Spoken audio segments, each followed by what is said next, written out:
Hello दोस्तों, में आपकी प्राची। कहानी सुनने से पहले हेडफोन लगा लेना दोस्तों, फिर स्टार्ट करते हैं। कहानी। बरसता है।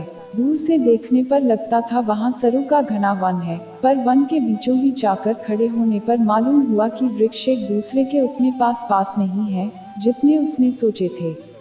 वे तो खासे दूर दूर हैं। उनकी डालियां एक दूसरे से गुंथी हुई नहीं हैं।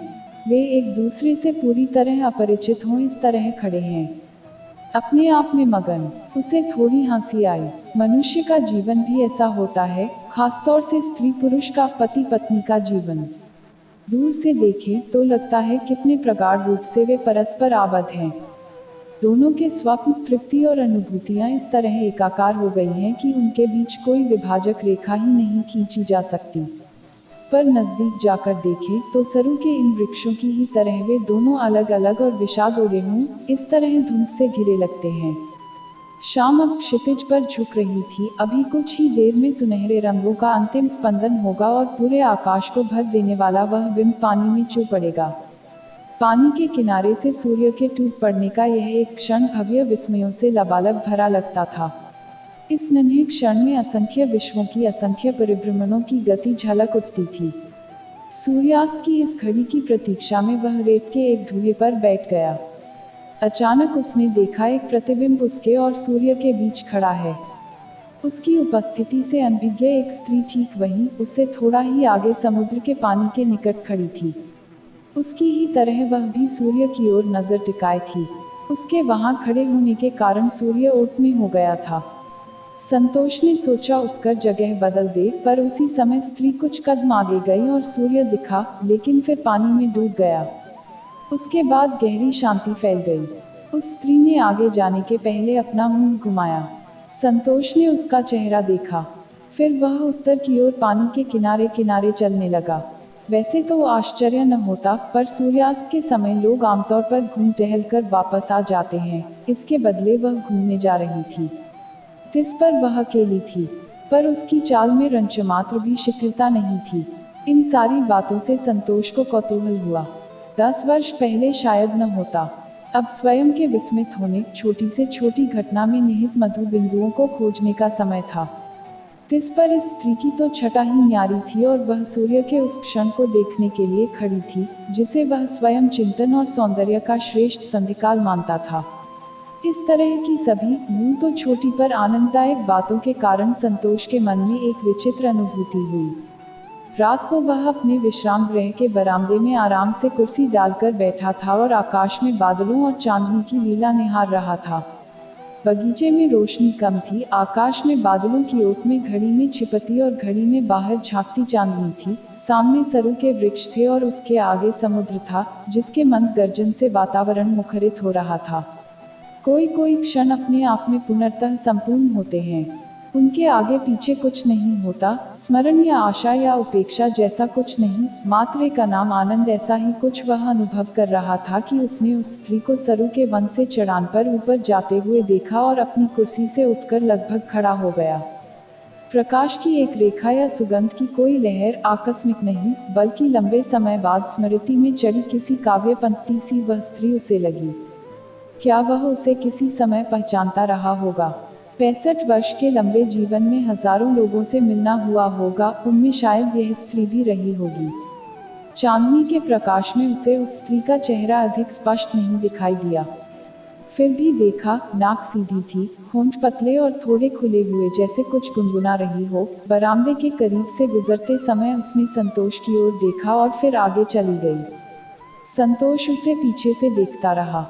उसे लगा, सुंदर अलस भाव से फैली यह नीरवता जैसे अचानक झंकृत हो उठी, मानो कोई प्रिय व्यक्ति अनजाने ही आकर कोई सुंदर भेंट देकर आश्चर्य में डाल दे। एक संगीतमय क्षण की भेंट उसे किसने दी? रात में उसे यही विचार आते रहे कि जीवन को ऐसे महा उपहार देने वाले हाथ किसके हैं और ये उपहार क्षणिक क्यों होते हैं। और फिर उसे लगा कि क्षणिक तो क्या नहीं होता, शायद यह बात अहम नहीं थी। उपहार मिलता है, यही सबसे विस्मयकारी, आनंद भरी बात थी। सुबह वह उठा तो अत्यंत प्रसन्न था।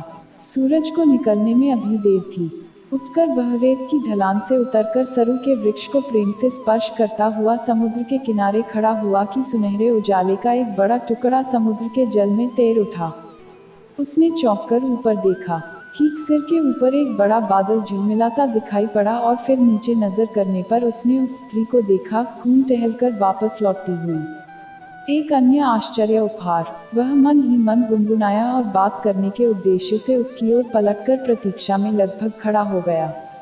अभी कोई जागा न हो, पवन सोई हो, वृक्ष सोए हों, समुद्र की रेत सोई हो और सूरज अभी मुश्किल से उगने वाला हो, ऐसे समय घूमना समाप्त करके वापस लौट रही इस स्त्री के विषय में उसे अब सचमुच कौतूहल हो उठा था। क्या और कैसे पूछे, इस पर वह विचार कर ही रहा था कि वह खुद आकर उसके पास खड़ी हो गई। उसके होंठ किंचित खुले और इसी बीच सिर के ऊपर का वह सुनहरा बादल फट गया और उसमें से प्रकाश का एक प्रपात समुद्र पर ढुलक उठा और वह स्त्री जैसे अपने आप से कह रही हो, फिर भी संतोष सुन सके इस तरह जोर से बोली, the lord reign, let the earth rejoice. Santosh आनंद से किलकारी मार उठा और उसके आतुर स्वर में 60 वर्ष जाने कहाँ अदृश्य हो गए। आप यह पंक्ति जानती हैं? स्त्री हंसकर बोली, यह प्रकाश की वर्षा हुई, इसलिए मुझे इस तरह बोलना सूझा, the floods lift up their waves. Santosh सभी पंक्तियां बोल गया। उसकी आंखों में समुद्र का सुनहरा पानी चमक उठा। दोनों थोड़ी देर चुपचाप खड़े रहे। सूरज के उजाले की छोटी छोटी तरंगे बिखरने लगी और थोड़ी ही देर में आकाश, समुद्र, रेत और सरू के वृक्ष सबके सब सुनहरे हो गए। आप विश्राम गृह में ठहरी हैं? हाँ, 3 नंबर के कॉटेज में। आप पहले कॉटेज में हैं ना? हाँ, कल ही आया। आते ही मुझे यह जगह भा गई। समुद्र के इतने करीब मैं इसके पहले कभी नहीं रहा। वही यूं ही पीछे की ओर घूमा और स्त्री के साथ साथ चट्टान पर चढ़ने लगा। मेरी यहाँ की यह पहली सुबह है। सब कुछ बहुत ही सुंदर है ना? सबसे सुंदर तो है यहाँ का एकांत। आप विश्वास करेंगे, मैं सुबह जल्दी उठकर 3 मील घूमाई और इतने समय में सिर्फ एक ही आदमी देखा। वह बैलगाड़ी लेकर किनारे पर खड़ा था और उसमें रेती भर रहा था। संतोष का कॉटेज आ गया। कहने न कहने की किसी दुविधा के बिना सरलता से वह बोला, आ रही हैं। चाय पीकर जाएगा। स्त्री ने उतनी सरलता से इसे स्वीकार कर लिया। ठीक है, चाय कौन आप बनाते हैं? आप अकेले आए हैं? संतोष ने बरामदे में 2 कुर्सियां और एक टेबल लगा दी। नहीं, मेरे साथ मेरा नौकर है। और कुर्सी पर बैठते हुए आवाज दी, रंजीत। एक छोटा लड़का अंदर से दौड़ता हुआ आया। चाय बनाओ, ज्यादा? हाँ, ठीक है साहब। दौड़ते हुए वह अंदर गया। दोनों कुर्सी पर बैठ गए। अभी 5 मिनट पहले ही उनकी पहचान हुई थी, फिर भी अपरिचय का भाव उनके बीच से चला गया था। संतोष ने सहज भाव से पूछा, आप अकेले ही आए हैं? हाँ, अपने बेटे और बेटी की शादियां एक साथ ही अभी अभी निपटाई हैं। बेटी लंदन चली गई, बेटा अपनी पत्नी को लेकर कश्मीर गया है। मैं अकेली पड़ गई, इसलिए मैंने सोचा मैं कुछ दिन घूम आऊं। आपके पति? ऐसा कुछ संतोष पूछने जा रहा था, लेकिन इसकी जगह उसने पूछा। दोनों बच्चे एक साथ बाहर चले गए तो घर में आपको बहुत अकेलापन लगा होगा ना? स्त्री थोड़ी देर चुप रही, फिर से बोली, अकेलापन एक तरह से देखें तो वरदान भी माना जा सकता है। संतोष उत्तेजित हो गया। वरदान? आप वरदान में विश्वास करती हैं? कैसी आश्चर्य की बात है। रात में मैं भी वरदान के विषय में ही सोच रहा था और फिर वह थोड़ा लज्जित हो गया। उसे लगा उसने कुछ उतावलापन कर दिया। एक लंबा जीवन जीने के बाद वह छोटे बच्चे की तरह इतना अधीर, उत्तेजित हो सकता है, इस बात पर उसे आश्चर्य हुआ। स्त्री मिठास से हंसी। बेटी के चले जाने पर तो सूनापन बहुत लगा, पर बाद में लगा कि जीवन की एक ऐसी अनुभूति मुझे वरदान स्वरूप मिल गई, जो अब तक अनजानी थी। इसे और संपूर्ण बनाने के लिए मैं यहाँ आई। नहीं तो आपको मालूम है, अपने सगे संबंधी ही हमारे एकांत को सबसे अधिक बाधा पहुँचाते हैं। यहाँ भी किसी सैलानी के साथ बात या परिचय न करना पड़े, इसीलिए मैं भोर में ही घूम आती हूँ और रात में देर से घूमने जाती हूँ। संतोष कुछ बोला नहीं। वही फिर बोली, मेरे पति 7 वर्ष पहले गुजर गए। उस समय मैं बहुत अकेली पड़ गई थी, पर बच्चे थे, परिवार की जिम्मेदारियां थीं। आज सारे काम पूरे हो चुके हैं। अब एक समूचा अकेलापन मिला है। मुझे इसका कौतूहल है कि पथ पर अकेले चलना कितना रमणीय बनाया जा सकता है। वह हल्के से हंसकर चुप हो गई। लड़का चाय की ट्रे रख गया। संतोष ने कप में चाय डालकर एक कप उस महिला को दिया और दूसरा खुद लिया। कप के अंदर से निकलती गर्म सुगंधित भाप का वायु में आकार वह कुछ देर तक निहारता रहा। फिर बोला, मैं भी अभी अभी निवृत्त हुआ हूँ। मेरा बिजनेस था, बच्चों को सौंप दिया। 3 लड़के हैं, तीनों की शादियां हो गई हैं, अब तक बहुत व्यस्त जीवन जिया है, इसलिए मेरे आनंद की बातें प्रायः हाशिए पर रह जाती थीं। अब फुर्सत से कुछ समय अलग अलग स्थानों पर घूमूंगा, पढ़ूंगा। खूब पढ़ने का मेरा मन है। जब हम सबके बीच होते हैं तो अकेलेपन के भय से घबरा जाते हैं, पर सचमुच अकेलेपन की स्थिति में प्रवेश करते हैं तो अच्छा लगता है। आपको कैसा लगता है? स्त्री हंसी, ठीक ठीक पता नहीं, अभी तो नई नई अकेली पड़ी हूं ना। थोड़ी देर तक दोनों चुप रहे, फिर संतोष धीरे धीरे बोला, आपने सुबह जो काव्य पंक्तियां बोली उन्हें मैंने बचपन में पढ़ा था, बाद में भूल गया था। कल यहाँ आते समय ट्रेन में फिर से वो पंक्तियां पढ़ी, पर वे दूसरी ही तरह हैं। लॉर्ड रेन, ईश्वर राज्य करता है, इस तरह है, पर मुझे लगा ईश्वर बरसता है। लॉर्ड रेन, प्रकाश के रूप में, वेद के रूप में। संतोष हंसा। स्त्री खड़ी हुई, मेरा नाम तोषा है, नए जमाने की छोटी लड़की जैसा नाम है ना, पर मेरे पेरेंट्स बहुत नए विचारों के थे। मेरी माँ उस जमाने में एक स्कूल की प्रिंसिपल थी और विदेश भी घूम आई थी। वह सीढ़ियां उतरी, अच्छा तो, और विदा में हाथ हिलाती वह अपने कॉटेज में चली गई। 55-60 की उम्र होगी, पर इतनी लगती नहीं थी। वह उससे पहले कहीं मिला होगा। वह परिचित क्यों लगती थी, या फिर उसकी बातें परिचित थीं? वह मन में ऐसी ही कुछ बातें सोच रहा था। पत्नी की मृत्यु के बाद पत्नी को बहुत प्यार किया था, बहुत यानी बहुत ही। पत्नी कहती, दुनिया में कोई पुरुष किसी स्त्री को इतना प्रेम नहीं करता होगा। उसकी मृत्यु के बाद लंबे समय तक तो ऐसा ही लगा कि उसकी स्वयं की ही मृत्यु हो गई है। कुछ भी ग्रहण करने की संवेदना पूरी तरह नष्ट हो गई थी। यहाँ तक कि उस अवस्था से बाहर निकलने की इच्छा भी मर गई थी। बहुत समय के बाद अब कहीं जाकर थोड़ी अकेलेपन में निहित शांति का अनुभव होने लगा था। इस शांति को दूसरी वस्तुओं से भरने की जरूरत नहीं थी। उसे अकेला होना अच्छा लगने लगा था। ईश्वर ने उसकी प्रिय पत्नी छीन ली थी, पर उसके बीच से वह धीरे धीरे दूर हटने लगा था। खुद को अच्छी लगने वाली चीजों, पुस्तक, कविता और पानी का समुद्र उनके नजदीक जाने लगा था। वह मकान समुद्र के इतने नजदीक था कि उसमें चलते फिरते, उठते बैठते समुद्र दिखाई देता। वह दिखाई न देता तो भी साथ रहता था। समुद्र तट पर रहने वालों के लिए समुद्र रोज की बात थी, पर उसे तो यह बात बहुत आकर्षक लगती थी। सौंदर्य की अनुभूति मन में हिलोरे लेती रहती। समय कोमल कदमों से बह जाता। और अब यह स्त्री, पत्नी की मृत्यु के बाद पहली बार उसने किसी स्त्री के साथ इतनी निकटता से बात की थी और उसे बहुत अच्छा लगा था। 65 वर्ष की आयु में आदमी को किस चीज की जरूरत होती है, वह सोचने लगा। अंतिम घड़ी तक आदमी को किसी न किसी चीज की जरूरत रहती ही है। अकेले रहना अच्छा लगता था, पर तोषा के साथ बात करना और भी अच्छा लगा था। इसके बाद पूरे दिन उसने तोषा को नहीं देखा। उसे देखने का उसने विशेष प्रयत्न नहीं किया था। सहज ही वह दिख जाएगी ऐसी उम्मीद भर थी, पर दोपहर शाम समुद्र तट या कैंटीन में कहीं भी वह दिखाई नहीं दी। वह समुद्र तट पर घूमने गया और उसके आसपास हजारों कदमों के निशान उभर आए। ज्वार आएगा, ये सब मिट जाएंगे। कौन कहाँ चला था इसकी एक भी निशानी नहीं रहेगी। मृत्यु की तरह वह सब कुछ मिटा डालेगा। मृत्यु ज्वार है या भाटा? उसे लगा तोषा के साथ इस विषय पर बात की जा सकती है। उसने अपने जीवन में कैसे कैसे अनुभव किए होंगे। इन अनुभवों में हर्ष का अंश अधिक होगा कि शोक का। चेहरे से वह पीड़ित तो नहीं लग रही थी। दूसरे पूरे दिन भी उसने उसे नहीं देखा तो वह थोड़ा अधीर हो गया और उसे देखने के लिए हर जगह नजर दौड़ाता रहा।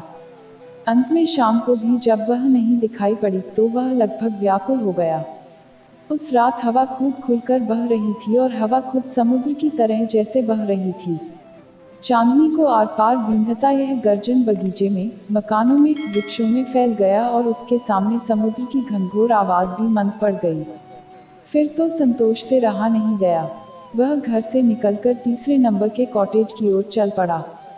इस समय सीजन नहीं था, वेकेशन नहीं था, इसलिए समुद्र तट के इस हॉलिडे होम में सैलानी कम थे। पहले और तीसरे कॉटेज के बीच का निर्जन एकांत पवन के आलिंगन और चांदनी की बरसात में झंकृत हो रहा था। वह 3 नंबर के कॉटेज पर पहुंचा। दरवाजा बंद था। उसने हल्के से दस्तक दी। दरवाजा खुला। तोशा ही थी। वह कुछ बोली नहीं, केवल दरवाजे से थोड़ा खिसक कर खड़ी हो गई, जिससे संतोष अंदर आ सके। संतोष को देखकर उसे आश्चर्य हुआ हो ऐसा लगा नहीं। उसके चेहरे पर एक विचित्र भाव था। कुर्सी पर बैठते हुए संतोष बोला, आज पूरे दिन आप कहीं दिखाई नहीं दी, तो मुझे थोड़ा आश्चर्य हुआ। कल भी नहीं दिखाई दी थी। तबीयत तो ठीक है ना? तोशा थोड़ी देर चुप रही, फिर उसके होंठों से कुछ इस तरह शब्द बाहर आए, जैसे लंबे अरसे से उसने कुछ बोला न हो। कल मैं अपने बेटे के कश्मीर पहुंच जाने के तार का इंतजार कर रही थी। तार आया। तोशा धीरे से उठी। मेज पर पड़ा एक कागज उठाकर संतोष के आगे रख दिया। संतोष को काटो तो खून नहीं। वह कागज दरअसल टेलीग्राम था, बस दुर्घटना में उसके बेटे और बहू के मारे जाने का समाचार। हृदय एकदम जड़ हो गया। यह स्त्री कल यह अकेलेपन की अनुभूति को परिपूर्ण बनाने की बात कर रही थी और आज यह संपूर्ण रूप से अकेली हो गई थी। उसके दाएं बाएं एक भयानक अकेलापन फैल गया था। मुझे बहुत अफसोस है, बहुत ही अफसोस है, संतोष का मन बोलता रहा, पर उसने इन शब्दों को वाणी नहीं दी। वह केवल चुपचाप बैठा रहा। कल तार आया होगा।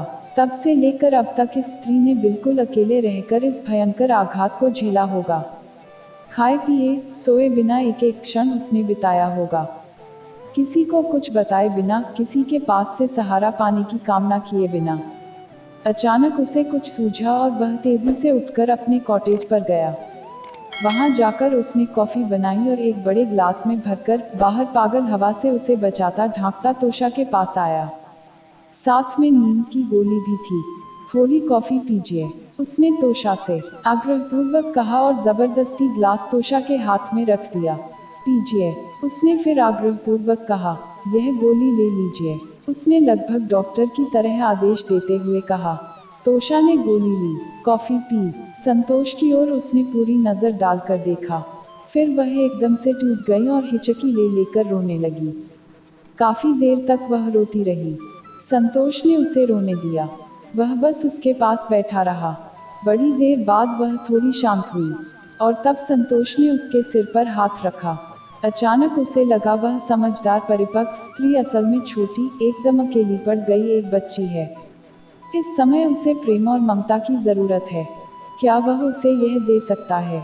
क्या उसके पास किसी व्यक्ति को दी जा सकने लायक ऊष्मा थी? इतने वर्षों की जीवन यात्रा के बाद उसने अपने अंदर ऐसा कुछ अर्जित किया था जो किसी दूसरे व्यक्ति को जीवन जीने में सहायक हो सके। वह तोशा के सिर पर हाथ फेरता रहा, जैसे किसी बच्चे के बालों को सहला रहा हो। उन उंगलियों में से झरते आश्वासन से धीरे धीरे तोशा का थरथराता शरीर शांत हो गया। आप सो जाइए, मैं कल सुबह फिर आऊंगा। संतोष उसे उठाकर हाथ पकड़कर पलंग के पास ले गया। बत्ती बुझाते हुए वह बोला, दरवाजा अंदर से बंद करके सो जाएगा। उस पूरी रात वह साया साया करती हवा को सुनता, सोचता पड़ा रहा। अभी उसे आए मुश्किल से 2-3 दिन हुए थे। इतने में ही सब कितना विचित्र घटित हो गया था। पूरे समय वह तोशा के बारे में सोचता रहा। अब वह क्या करेगी, कैसे जिएगी? और सहसा उसे लगा तोशा की जगह उसकी अपनी ऐसी हालत हुई होती तो। एकाकीपन को लेकर उसके बहुत सुरक्षित विचार थे। उसका ऐसा भयावह रूप उसकी कल्पना के बाहर था। तोशा ने भी अकेलेपन को लेकर बहुत रम्य विचार संजोए थे, जैसे वह आनंद का आधार हो। और अब कैसे सहन करेगी वह, कहाँ जाएगी? बार बार वह सोचता रहा। व्यवसाय से निवृत्त होने पर उसे लगा था कि वह पूरी तरह मुक्त हो गया है। उम्र उसे कई मामलों में मुक्ति दे रही थी। भविष्य की चिंता से, योजनाएं गढ़ने से, जिम्मेदारी उठाने से मुक्ति। पर मनुष्य जब तक मनुष्य रहता है, जिम्मेदारियों से कभी मुक्त हो सकता है भला? उसके बाद 3 दिन तक वह सुबह, दोपहर, शाम तोशा के साथ रहा। उसकी हर छोटी से छोटी बात का ध्यान रखता रहा। तोशा ने चाय पी कि नहीं, खाना खाया कि नहीं, उसे नींद आई कि नहीं। हल्की फुल्की जाने कितनी बातें की और सुनी। बचपन के प्रसंगों स्मरणों के विस्तृत मैदान पर दोनों ने साथ साथ यात्रा की और बीच बीच में उसने तोषा को एकांत में भी हो आने दिया, जहां वह अपनी पीड़ा का समाधान स्वयं खोज सके।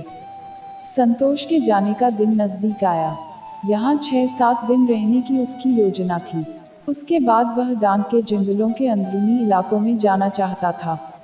वहाँ की वनस्पतियाँ देखनी थी, पक्षी देखने थे, जंगल की निशब्दता सुननी थी और फिर रात में प्राणियों की दिनचर्या का अवलोकन करना था। 4 दिन वहाँ रहने के बाद सीधे नैनीताल जाना था। पर तोषा का क्या कार्यक्रम था? इतने दिनों में वह यह बात पूछ नहीं सका था। इतने देखभाल, धैर्य और आश्वासन भरी बातों से उसे किनारे पर खींच लाने के बाद अपने जाने की बात कहकर उसे शोक के भंवर में धकेल देना क्या उचित होगा? इसमें कोई शक नहीं कि उसकी उपस्थिति से तोषा को अपार सांत्वना मिलती थी। अगली सुबह वह तोषा के पास गया तो वह नहा धोकर बैठी थी। बहुत दिनों के बाद वह आज कुछ स्वस्थ दिखाई दे रही थी। संतोष को देखते ही वह बोली, चलिए समुद्र पर चलेंगे। समुद्र में उसे पुनः रुचि लेते देख संतोष को अच्छा लगा। किनारे की गीली रेत पर एक दूसरे से सटकर वे चुपचाप चलते रहे। तोषा के मन में क्या उथल पुथल चल रही होगी, संतोष उसका अनुमान करने लगा। सरू के वृक्ष के नीचे कोरी रेत पर वे दोनों बैठ गए। काफी देर तक दोनों में से कोई कुछ न बोला। स्वयं में पर्याप्त होना अच्छा है, अकेले रह पाने में गौरव है, परंतु एक साथ होना, एक दूसरे को ऊष्मा का आधार देना, क्या यह अधिक सार्थकता देने वाली बात नहीं है? संतोष चौंक गया। ये विचार उसे किस दिशा में ले जा रहे हैं? 65 की उम्र हुई, तोषा भी 60 की तो होगी ही। हो सकता है 1-2 वर्ष कम ज्यादा हो। स्त्री पुरुष की आवश्यकताओं से वे दोनों दूर निकल चुके हैं, पर प्रेम की आवश्यकता से कोई पूरी तरह मुक्त हो सकता है भला?